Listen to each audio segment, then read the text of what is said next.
Hello, dear friends and students. After completion of types of hormones on the basis of their chemical nature and human endocrine system, now we are going to learn about a new topic, and our topic name is mechanism of hormone action. Now,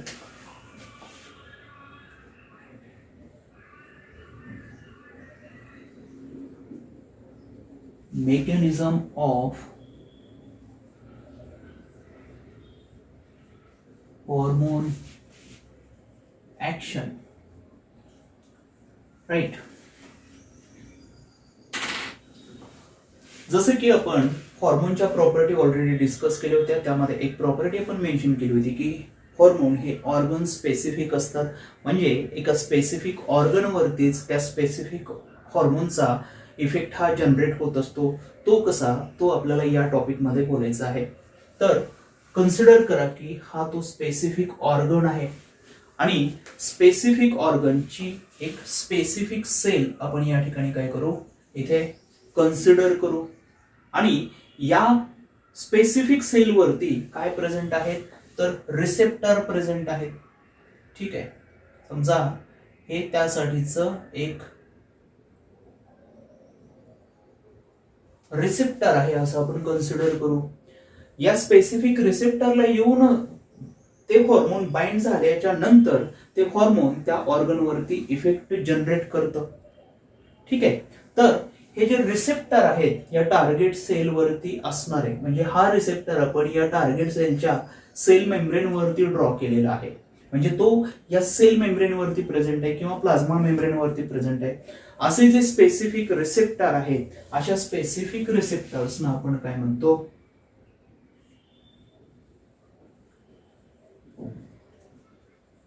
membranes किंवा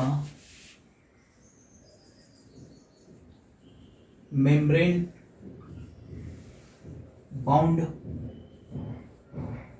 receptor. कधी target सेलच्या sale membrane वरती जर ते present असतील तर त्यांना आपण मेम्ब्रेनस किंवा मेम्ब्रेन बाउंड रिसेप्टर असं म्हणतो. आणि जर समजा त्या हॉर्मोनसाठीचे जे रिसेप्टर आहेत ते रिसेप्टर या टार्गेट सेलच्या इनसाइड मध्ये म्हणजे इंटेरियर मध्ये जर प्रेझेंट असतील तर अशा प्रकारच्या रिसेप्टर्सना आपण इंट्रासेल्युलर रिसेप्टर असं म्हणू. आणि टार्गेट सेलमध्ये त्या टार्गेट सेलच्या इनसाइड मध्ये प्रेझेंट असणारे जे मोस्ट ऑफ द हॉर्मोन्स आहेत, most of the intracellular receptors आहेत, ते इंट्रासेल्युलर रिसेप्टर काय करतात, ते इंट्रासेल्युलर रिसेप्टर त्या सेलच्या न्यूक्लियस मध्ये प्रेझेंट असतात. Getting my point. Intracellular receptor पैकी most of the intracellular receptor त्या टार्गेट सेलच्या न्यूक्लियस मध्ये प्रेझेंट असतात आणि दॅट्स वाय आपल्याला त्यांना अजून एक नाव द्यावं लागतं, ते आहे nuclear receptor. Getting, they are also called as nuclear receptor. आता रिसेप्टर आपण असं म्हणतोय, रिसेप्टर हे बेसिकली असतात काय, तर रिसेप्टर हे एक रिसिव्हिंग सेंटर आहे. कशासाठीचं, त्या हॉर्मोनसाठीचं. हे जे रिसिव्हिंग सेंटर किंवा रिसेप्टर आहेत त्यांना आपण काय म्हणतो, हॉर्मोन रिसेप्टर असंही म्हणतो. काय म्हणतो आपण त्यांना, हॉर्मोन रिसेप्टर, कारण ते हॉर्मोनला रिसीव्ह करतात. आणि हे जे रिसेप्टर आहेत हे एका स्पेसिफिक प्रोटीन्स पासून बनलेले असतात. Getting my point. Then what happen, हा जो रिसेप्टर आहे मग तो आउटर असेल, त्या सेल मेम्ब्रेन वरती असेल किंवा इनसाइड मध्ये असेल, तर त्या रिसेप्टरला येऊन ते हॉर्मोन बाइंड व्हावे लागतात. आणि समजा हा रिसेप्टर आहे आणि हा रिसेप्टर येऊन या ठिकाणी यांना बाइंड झाला. हा बाइंड झाल्याच्या नंतर मग काय होतं, तर मग पुढची प्रोसेस होते ती म्हणजे हॉर्मोन रिसेप्टर कॉम्प्लेक्स फॉर्म होतं. काय तयार होतंय त्या ठिकाणी, हॉर्मोन रिसेप्टर कॉम्प्लेक्स फॉर्म होतं. कशामध्ये, त्या टार्गेट सेलमध्ये. आणि एकदा का हॉर्मोन रिसेप्टर कॉम्प्लेक्स फॉर्म झालं की मग त्याचा पुढचा जो इफेक्ट आहे, त्यामुळे काही सर्टन असे बायोकेमिकल चेंजेस त्या सेलमध्ये घडून येतात आणि मग बायोकेमिकल चेंजेस घडून आल्याच्या नंतर त्याचा पुढचा इफेक्ट किंवा पुढची स्टेप ही काय असते तर त्यामध्ये फिजिओलॉजिकल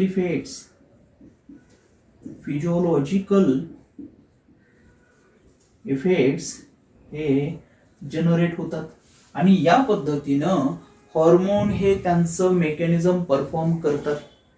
गेटिंग माय पॉइंट लक्षात आले आपल्याला. आपण बोललो की बाबा जो टार्गेट ऑर्गन आहे, टार्गेट ऑर्गनची टार्गेट सेल, त्या टार्गेट सेलच्या एकतर सेल मेम्ब्रेन वरती रिसेप्टर प्रेझेंट असतात. सेल मेम्ब्रेन वरती जर प्रेझेंट असतील तर मेम्ब्रेनस किंवा मेम्ब्रेन बाउंडेड रिसेप्टर आपण म्हणू त्यांना. इंट्रासेल्युलर जर समजा इनसाइड मध्ये ते रिसेप्टर प्रेझेंट असतील तर त्यांना आपण इंट्रासेल्युलर म्हणतो. Most of the intracellular receptor त्याच्या न्यूक्लियस मध्ये प्रेझेंट असतात. That's why nuclear receptor we are calling it. Then मग एकदा हे झालं की हॉर्मोन रिसेप्टर कॉम्प्लेक्स फॉर्म होतं. त्याच्यानंतर पुढची स्टेप आहे सर्टन बायोकेमिकल चेंजेस त्यामध्ये होतात आणि फिजिओलॉजिकल इफेक्ट्स हे घडून येतात. तर या पद्धतीनं हॉर्मोन हे त्या स्पेसिफिक ऑर्गन वरती इफेक्ट जनरेट करत असतात. आता हॉर्मोन हे 2 टाईपचे आहेत त्याबद्दल आपल्याला बोलायचंय. कोणत्या 2 टाईपचे आहेत तर एक हॉर्मोन आहे वॉटर सोल्युबल हॉर्मोन, वॉटरमध्ये डिझॉल्व्ह होणारे हॉर्मोन, आणि दुसरं हॉर्मोन आहे लिपिड सोल्युबल हॉर्मोन, लिपिड मध्ये डिझॉल्व्ह होणारे hormone. Let's talk about water soluble hormone. Water soluble hormones म्हणजे आपल्या बॉडीमध्ये प्रेझेंट असणारे जेवढे काही हॉर्मोन्स आहेत आणि जे हॉर्मोन्स वॉटरमध्ये डिझॉल्व्ह होतात त्यांच्या काही जनरल प्रॉपर्टीज आपण इथे डिस्कस करू. त्यामध्ये पहिली प्रॉपर्टी अशी बोलू आपण की ते त्या टार्गेट सेलच्या इनसाइड मध्ये एंटर करू शकत नाही. समजा इथे टार्गेट सेल आहे आणि या टार्गेट सेलवरती वॉटर सोल्युबल हॉर्मोन येऊन ऍक्ट करणार आहे, म्हणजे इंटरॅक्शन होणार आहे बेसिकली. तर ते इंटरॅक्शन हे ते सेलच्या इनसाइड मध्ये येऊन करत नाही, तर या सेलचा हा जो सेल मेम्ब्रेन आहे किंवा ज्यांना आपण काय म्हणू सरफेस म्हणू, तर या सरफेस वरती जे रिसेप्टर प्रेझेंट असतात मगाशी जे बोललो आपण त्या रिसेप्टर सोबत ते इंटरॅक्ट करतात. हा एक ही एक पहिली प्रॉपर्टी आहे. त्याच्यानंतर एकदा का ते इंटरॅक्शन झालं की मग नंतर ते इनसाइड मध्ये प्रवेश करू शकत नाहीत. मग त्यासाठी त्यांना काय करावं लागतं, इनसाइड मध्ये प्रवेश करू शकत नाहीत पण हॉर्मोनला त्याचा इफेक्ट क्रिएट करायचा आहे, त्यासाठी त्यांना सेकंडरी मेसेंजर जनरेट करावा लागतो. बरोबर आहे. हॉर्मोन हे स्वतःच काय करतं तर एक प्रायमरी मेसेंजर सारखं ऍक्ट करतं आणि हे हॉर्मोन त्या रिसेप्टरला एकदा येऊन बाइंड झालं की मग यामुळे काय होतं, समजा हे हॉर्मोन आहे, हे हॉर्मोन रिसेप्टर कॉम्प्लेक्स आहे, हे एकदा येऊन बाइंड झाल्याच्या नंतर सेलच्या इनसाइड मध्ये काही चेंजेस व्हायला लागतात, म्हणजे सेकंडरी मेसेंजर हा जनरेट व्हायला लागतो. ठीक आहे. हे बोलण्यापूर्वी आपण अजून काही प्रॉपर्टी बोलू की ते सरफेस रिसेप्टर सोबत इंटरॅक्शन करतात, ते इनसाइड मध्ये एंटर करू शकत नाहीत. राईट. का?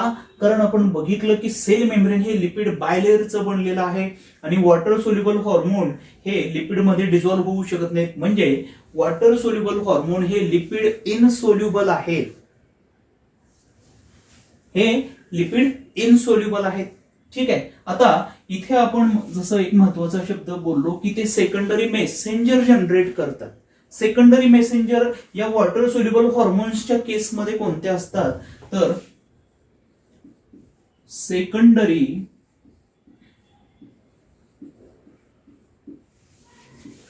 मेसेंजर्स आर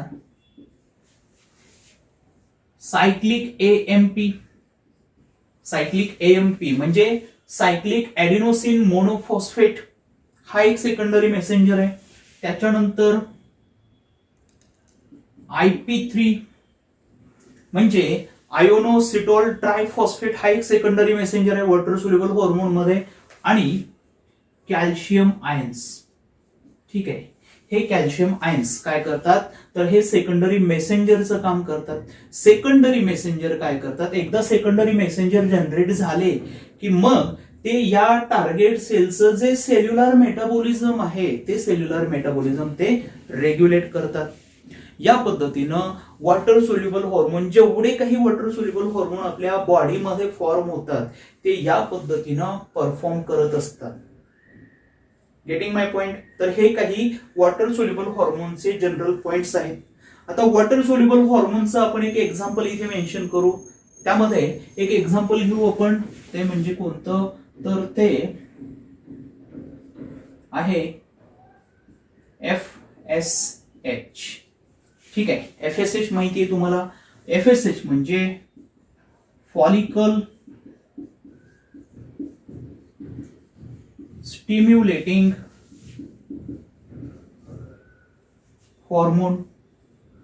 फॉलिकल स्टिम्युलेटिंग हॉर्मोन हे वॉटर सोल्युबल हॉर्मोन हे कसं काम करतं त्याबद्दल बोलू आपण.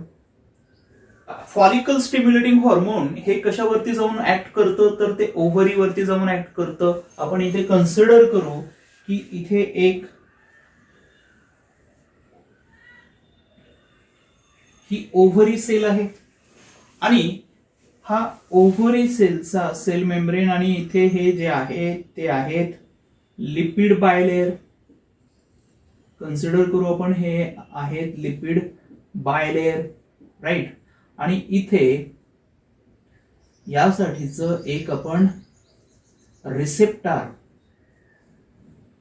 ठीक आहे, हे काय आहे, रिसेप्टर आहे, surface receptor.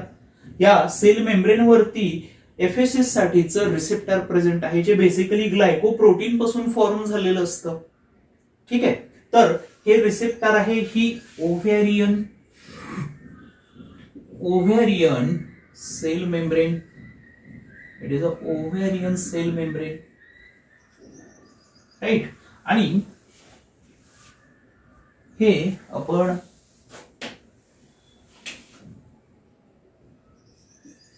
So it is a hormone. FSH hormone आहे. FSH हॉर्मोनचं हे मॉलिक्यूल आहे. ट्रेस अमाउंट्स मध्ये रिलीज होतात, आपण ऑलरेडी डिस्कस केलेलं आहे ते. तर आपण जसं मगाशी म्हणालो की हॉर्मोनला त्याचा इफेक्ट त्या टार्गेट वरती जनरेट करण्यासाठी काय करावं लागतं, रिसेप्टरला येऊन बाइंड व्हावं लागतं. आपण बघितलं की hormone itself act as a primary messenger. आणि मग काय होतं, तर हे इथे येऊन बाइंड होतं. हे बाइंड झालं की मग काय तयार झालंय, हॉर्मोन रिसेप्टर कॉम्प्लेक्स तयार झाले. हॉर्मोन रिसेप्टर कॉम्प्लेक्स तयार झाल्याच्या नंतर या सेलच्या इनसाइड मध्ये काही चेंजेस होतात, काही रिस्पॉन्सेस डेव्हलप होतात. ठीक आहे, तर तेच आपण या ठिकाणी काय करू, डायग्रॅमॅटिकली मेन्शन करू. ही काय आहे, तर ही ओव्हरीची सेल आहे, राईट. नाउ व्हॉट हॅपन, तर हे झाल्याच्या नंतर सेलच्या इनसाइड मध्ये फर्स्ट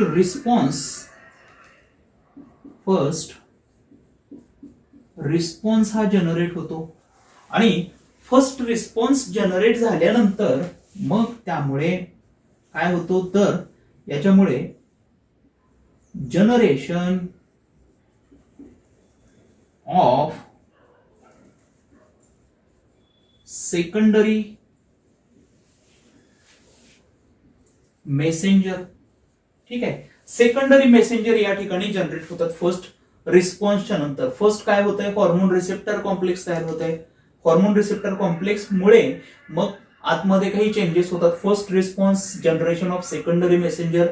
FSH हॉर्मोनच्या केसमध्ये ओव्हरीमध्ये जे सेकंडरी मेसेंजर जनरेट होतात ते एक तर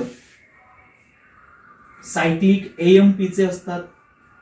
सायक्लिक AMP म्हणजे सायक्लिक ऍडिनोसिन मोनोफॉस्फेट किंवा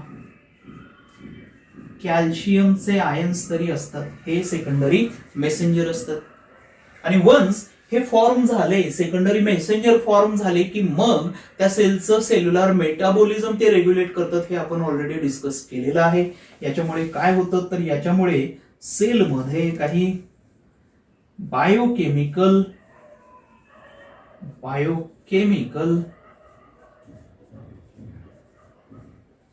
रिस्पॉन्सेस जनरेट होतात.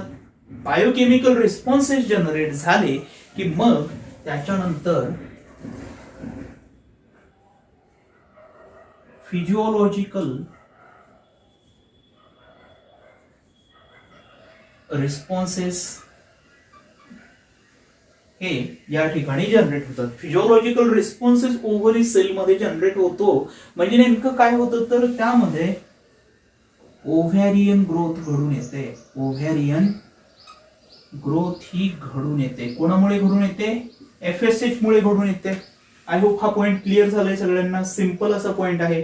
म्हणजे हे मेकॅनिझम आहे वॉटर सोल्युबल हॉर्मोन ऍक्शनचं. FSH ह्या वॉटर सोल्युबल हॉर्मोनचं हे काय आहे? मेकॅनिझम आहे. Getting my point. सेकंड टाईपचं हॉर्मोन आपण या ठिकाणी मेन्शन करू ते आहे लिपिड सोल्युबल हॉर्मोन्स. ठीक आहे.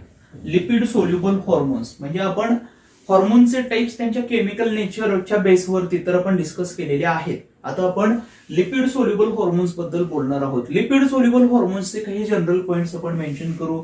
लिपिड सोल्युबल हॉर्मोन्स, ठीक आहे, तर यामध्ये लिपिड सोल्युबल हॉर्मोन्स हे समजा ही ती टार्गेट सेल आहे. या टार्गेट सेलच्या इनसाइड मध्ये हा सेल मेम्ब्रेन आहे. या सेल मेम्ब्रेनला पेनिट्रेट करून ते आतमध्ये एंटर करू शकतात. का? कारण ते लिपिड सोल्युबल आहेत आणि सेल मेम्ब्रेन हे लिपिड बायलेअरचं बनलेलं आहे. मोस्ट ऑफ द लिपिड्स या ठिकाणी प्रेझेंट आहेत म्हणून ते काय करतात? ते आतमध्ये एंटर करू शकतात.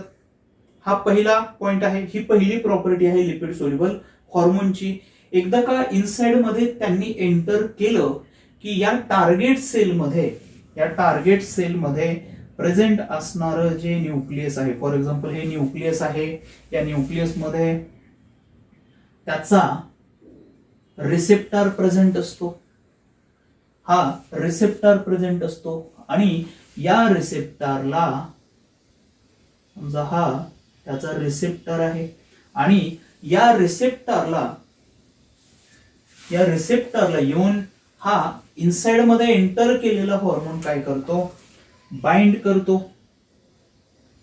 इथे येऊन बाइंड होतो आणि एकदा का हे हॉर्मोन आणि रिसेप्टर कॉम्प्लेक्स फॉर्म झालं की मग सेलच्या इनसाइड मध्ये असणारा सेलचा हा जो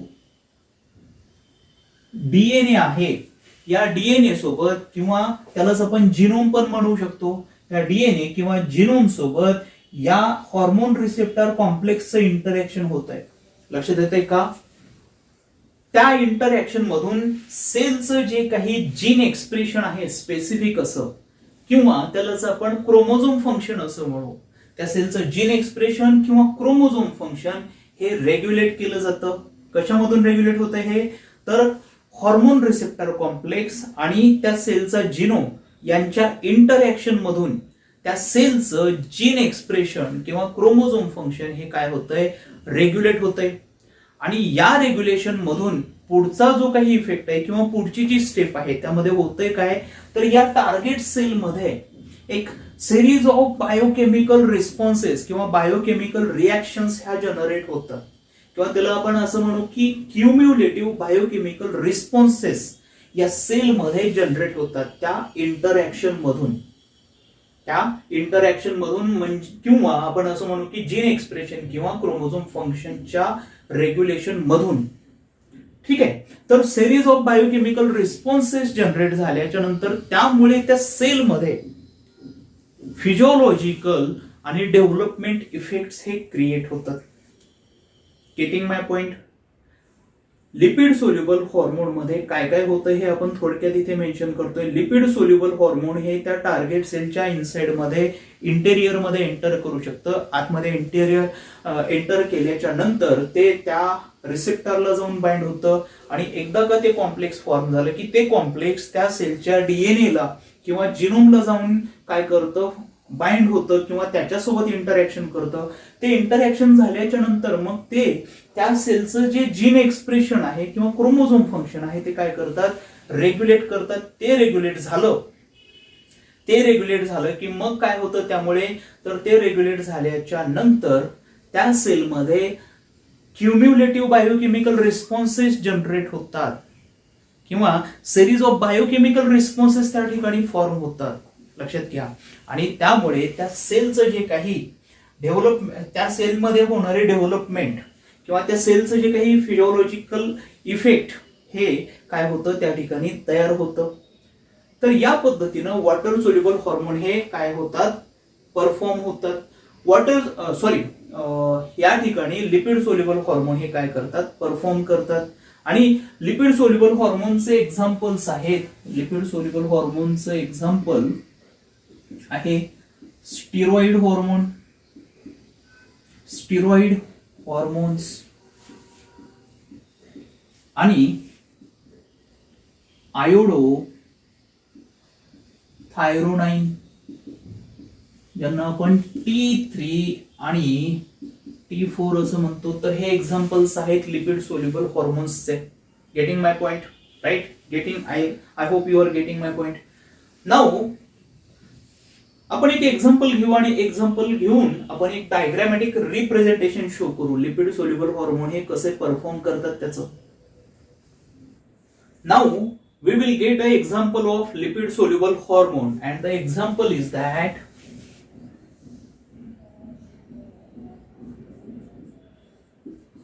इस्ट्रोजन. कशामधून सिक्रेट होतं, ओव्हरी मधून, फिमेल ओव्हरी मधून सिक्रेट होतं. इस्ट्रोजन हे जाऊन कशावरती ऍक्ट करतं, तर ते युटेरस वरती ऍक्ट करतं, right? Now we will consider it is a uterus and it is a cell membrane of uterus, right? It is a lipid bilayer, it is a lipid bilayer, okay?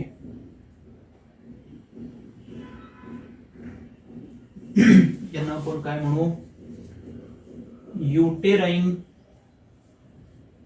Sale membrane, uterine cell membrane या ठिकाणी आपण इथे mention करू uterine cell membrane. आणि आपण इथे consider करू हा एक हॉर्मोन आहे, कोणता, इस्ट्रोजन हॉर्मोन आहे. इस्ट्रोजन हॉर्मोन काय करू शकतं, या सेल मेम्ब्रेनला पेनिट्रेट करू शकतं, कारण ते लिपिड सोल्युबल आहे. We are talking about lipid soluble hormones, getting. तर आणि हा इथे आपण कन्सिडर करू हा त्याचा न्यूक्लियस आहे, ठीक आहे, न्यूक्लियस. तर ते डायरेक्टली काय करतं, इनसाइड मध्ये एंटर करतं. या इस्ट्रोजन साठीचा रिसेप्टर या न्यूक्लियस मध्ये प्रेझेंट असतो, ठीक आहे. हा रिसेप्टर आहे आणि हा हॉर्मोन इथे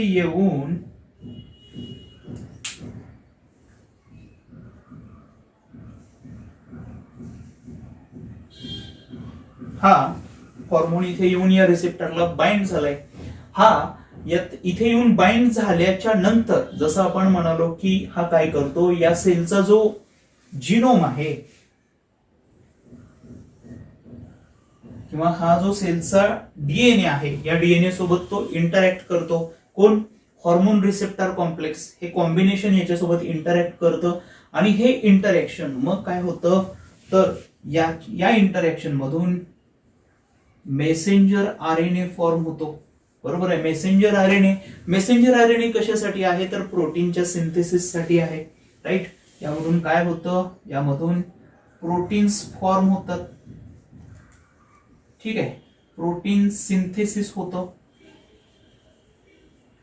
प्रोटीन सिंथेसिस या ठिकाणी होते. प्रोटीन सिंथेसिस झालं की मग यामधून काय होतात, तर यामधून फिजिओलॉजिकल इफेक्ट्स हे क्रिएट होतात. फिजिओलॉजिकल इफेक्ट्स क्रिएट होतात म्हणजे काय, तर या टिश्यूची टिश्यू ग्रोथ अँड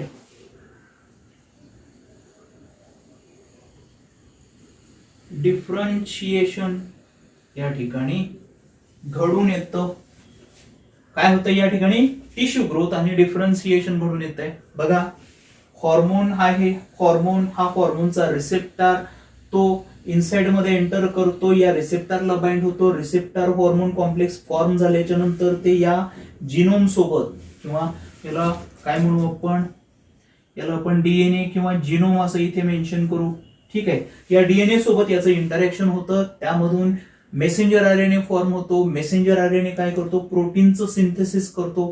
प्रोटीनचं सिंथेसिस झालं की मग त्या सेलमध्ये फिजिओलॉजिकल इफेक्ट्स जनरेट होतात. ते जनरेट झाले की मग टिश्यूची ग्रोथ आणि डिफरन्सिएशन क्रिएट होतं. तर हे आहे डायग्रॅमॅटिक रिप्रेझेंटेशन ऑफ इस्ट्रोजन हॉर्मोन. किंवा युटेरस वरती किंवा युटेरसच्या सेल वरती इस्ट्रोजन हॉर्मोन हे कसं ऍक्ट करतं हे आपण या ठिकाणी इथे बघितलेलं आहे. आय होप तुम्हाला हे समजतंय.